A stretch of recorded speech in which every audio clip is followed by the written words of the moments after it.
कुणाल नाम का युवक बहुत होनहार लड़का था।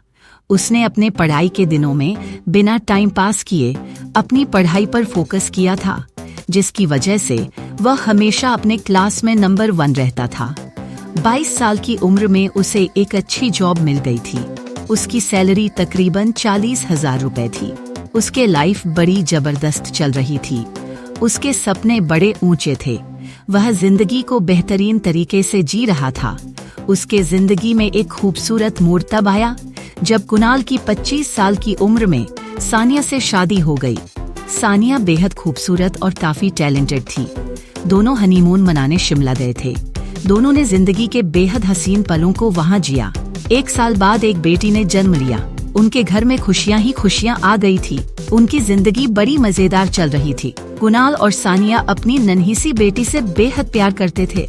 अपनी बेटी को डॉक्टर बनाने का सपना देख रहे थे। वाह, क्या लाइफ थी उनकी। किसे पता होता है कि आगे क्या होने वाला है, लेकिन कभी कभी ऐसा हो जाता है जिसके बारे में हम कभी सोचते ही नहीं हैं। कुणाल का एक दोस्त था जिसका नाम था ज्ञानचंद। कुणाल का एक दोस्त था ने उस दोस्त को बताया कि अपने रिटायरमेंट लाइफ के लिए और अपने परिवार की सुरक्षा के लिए LIC पॉलिसी करना चाहता है, और इस प्लानिंग के लिए अजय कुमार गजभिये, जो कि एक एक्सपर्ट बीमा सलाहकार है, से बात करना चाहता है। लेकिन ज्ञानचंद ने कुणाल को बताया कि यह सब बेकार है और LIC पॉलिसी ना लेने की सलाह दिया। ऐसे ही उनके लाइफ में एक मूड आया। एक दिन कुणाल हर दिन की भांति अपनी जॉब के लिए तैयार हुआ। सानिया और उसकी बेटी ने कुणाल को बाय बाय किया, फ्लाइंग किस किया, और मुस्कुराते हुए कुणाल ने भी उनकी तरफ देखकर हाथ हिलाया और अपनी जॉब के लिए अपनी बाइक से निकल पड़ा। कुणाल ने अपनी वाइफ सानिया और अपनी बेटी से बात किया। उसकी 3 साल की बेटी पूछ रही थी, पापा घर जल्दी आओ ना। कुणाल ने कहा, मेरी नन्ही सी परी, मैं आज घर जल्दी आऊंगा और चॉकलेट भी लेकर आऊंगा। शाम को 6:45 पर एक अनजान नंबर से कॉल आया और चारों तरफ सन्नाटा छा गया।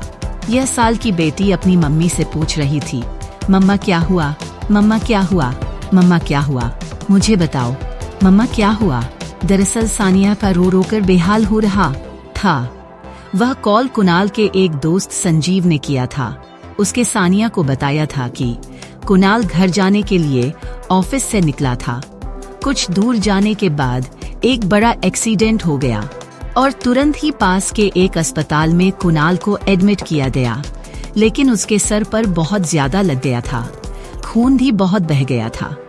डॉक्टर ने 1 घंटे तक ट्रीटमेंट किया, पूरी कोशिश की, लेकिन I am sorry, Kunal is no more.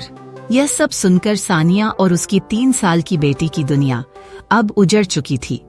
यह सब होने के बाद सानिया और उसकी बेटी की लाइफ बड़ी तकलीफ भरी हो गई। छोटी सी बेटी को घर में अकेली छोड़कर सानिया कहीं जॉब पर भी नहीं जा सकती थी। कुणाल का खास दोस्त ज्ञानचंद अब उनकी कोई मदद नहीं कर रहा था। उसने तो कुणाल के घर अब आना जाना भी बंद कर दिया था।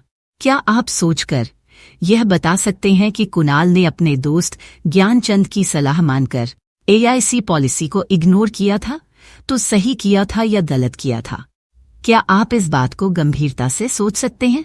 आपसे आखिरी सवाल यह है कि क्या कुणाल ने अपने दोस्त ज्ञानचंद की बात मानना चाहिए था या फिर बीमा सलाहकार अजय कुमार गजभिये से बात करना चाहिए था? कुणाल ने जो गलती किया सो किया।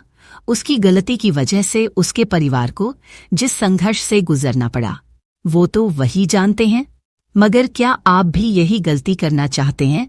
अगर आप यह गलती नहीं करना चाहते हैं तो अजय कुमार गजभिये, जो एक एक्सपर्ट बीमा सलाहकार है, उनसे बात कीजिए।